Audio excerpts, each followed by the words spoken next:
അവരെ കൊണ്ട് എന്താണ് ആഗ്രഹിക്കുന്നത്? വേദപുസ്തകത്തിൽ പറഞ്ഞിട്ടുള്ള ഞങ്ങളുടെ ആത്മീയ പിതാക്കന്മാർ വചനമനുഷ്ഠിച്ചപ്പോൾ അവരുടെ മേലെ നിന്റെ അനുഗ്രഹം ചൊരിഞ്ഞതുപോലെ ഇവരുടെ മേലെ നിന്റെ അനുഗ്രഹം ചൊരിയുമാറാകട്ടെ കർത്താവേ.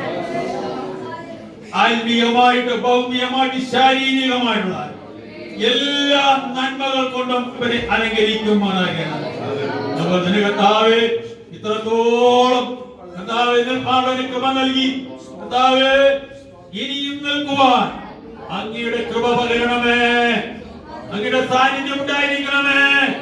പിതാവിന്റെയും പുത്രന്റെയും പരിശുദ്ധാത്മാവിന്റെയും നാമത്തിൽ സഭയായി ഞങ്ങൾ ഒന്നുചേർന്ന് ഈ പ്രിയപ്പെട്ടവരെ ഞങ്ങൾ അനുഗ്രഹിക്കുന്നു.